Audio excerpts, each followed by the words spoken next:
This is GI Combat number 14.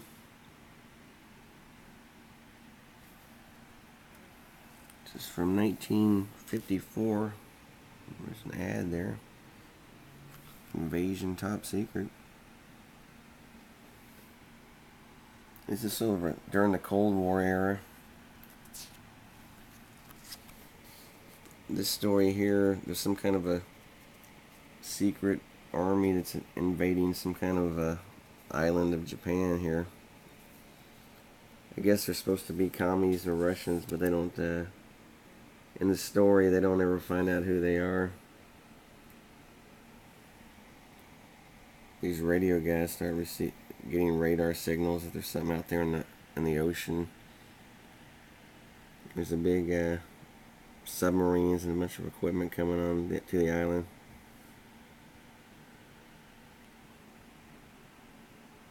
These guys here are fixing to go on leave, go back to the United States. Then they get a call that they need to get into their gear for they're telling them it's some kind of a drill. So they're all upset because they're ready to go back to the United States. Then when they get on board the airplane, they tell them the truth. There's some kind of invasion going on. They're going to have to fight. And they're gliding over this island.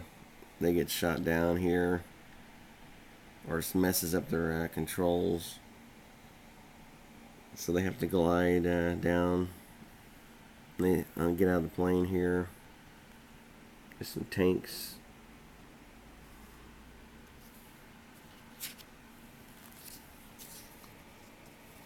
They're looking down there. They see some enemy soldiers. They decide to rush down there and do some hand-to-hand combat. It's not to draw attention from all the troops on the island. I'm about to stab this guy. So they take control of this little cannon here. Right there. And in the story, they blow up all the submarines and stuff coming out of the ocean with this little bitty cannon here. And they see a bunch of tanks coming, so they have to run for the hills. Run up this mountain.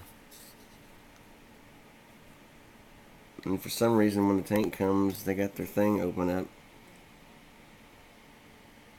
So the Americans start shooting and kill these people in the tank. The ones driving the tank are the ones out front in the open.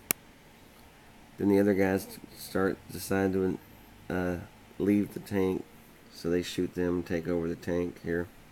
Then they blow up the other communist tank. And they just roll back through the Russians. No one knows it's the Americans inside the tank here. They're rolling along.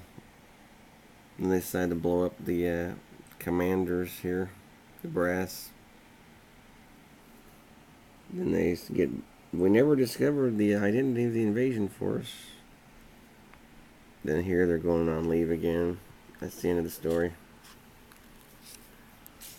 In this story, the Red Goons of Berlin, the Americans are trying to deliver food to the Germans.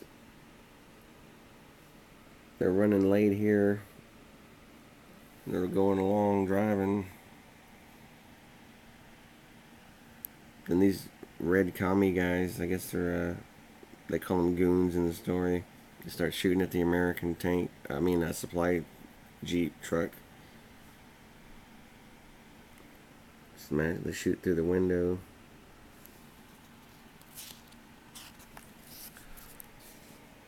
They don't have enough firepower to compete, so they have to abandon the trucks. They find another American here in this little foxhole. The Red Goons make off with the food trucks. The American soldiers decide here, they jump in the back of one of the trucks that's been stolen to see where it's going to go. They find out it's going to this warehouse. in the warehouse. They got a conveyor belt where they ship all this stolen merchandise over to East Berlin, the commie side. And the Americans come out of their hiding places and have a little gun battle here with the Russian goons.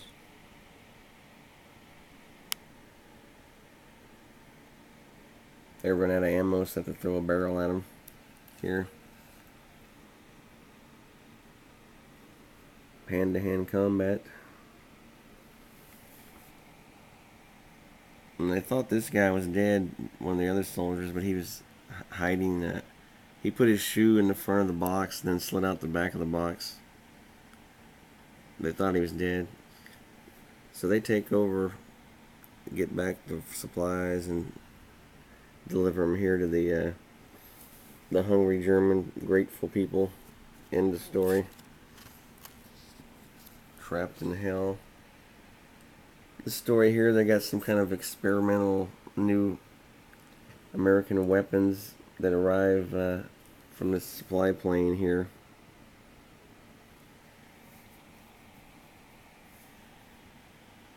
They're going to brief them inside this supply crate.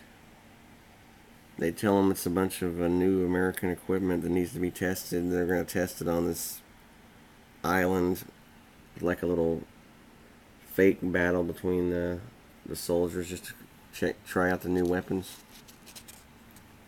They get lost in the bad weather, and they follow a fake Russian radar beam into Siberia. The Russians tricked them. They thought they were following an American one. So they don't have enough fuel to fly back around. So they have to land here in Siberia. That's a Russian pilot looking at them. So they land here in Siberia. And the Russians start firing at them here. And they fight back a little bit. Again, they put their backs against the mountains so they can't be surrounded.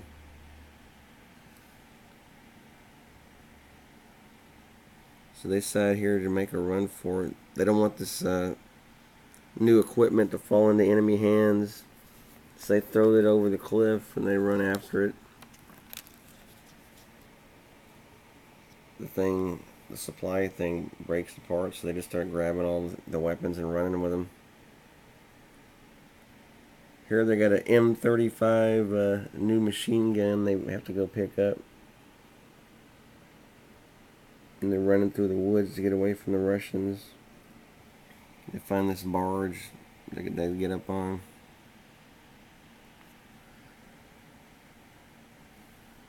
And here they try out the new machine gun and it works real well against the Russians. Then they come upon this bridge. There's some Russians up on top. They throw some of these new grenades that were developed and it blows up the whole bridge. It's supposed to be some high-powered grenades there. So here they keep going. Then some of the guys sneak off the barge and start shooting at the Russians. And they make it through to the Sea of Japan here. And they meet up with a Navy destroyer.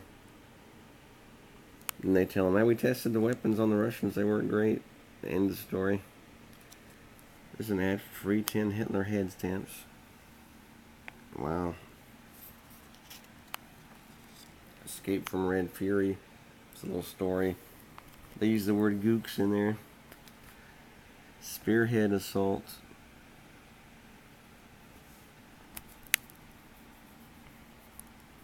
Oh yeah, this story here, they're in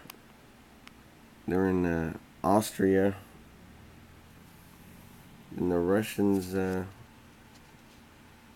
western zone of Austria. I guess the eastern was commie. And the Russians start shooting at them here. So they're getting assaulted from the Russians here.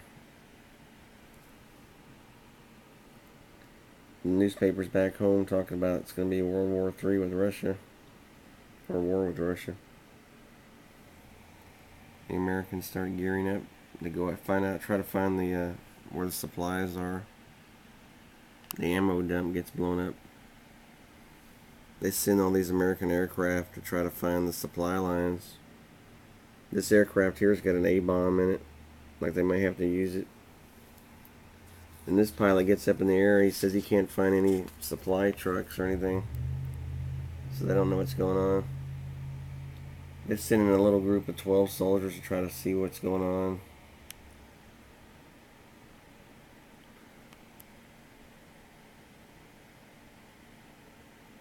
They find that all the supplies were at the front line inside this cave. So they're going to go in there and see what they can do. They try to blow up the bombs inside the cave to kill everybody and get rid of the supplies. Here they kill some Russians. But then they notice all these guys are speaking German. So like, what's going on here? Then they find out all the supplies are German. All the soldiers are speaking German.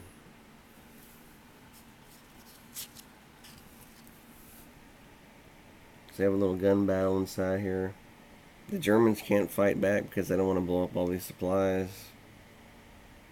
So the Americans finally just light some stuff on fire and roll it and start shooting their way out. Blow up the whole cave and all the supplies. At the end of the story, they found this dead soldier has an Nazi SS tattoo. So these soldiers they were fighting, they thought were Russians, or actually they were actually German fanatics. They were upset about losing World War II, trying to start World War III with Russia. So that was kind of interesting. These stories here were actually pretty well written in this comic book. I was kind of surprised. Look how to hypnotize. A lot of these comic books, the war comics are kind of lame actually. This one's not bad. Another one of those Charles Atlas ads. That's the end of that one. GI Combat number 14.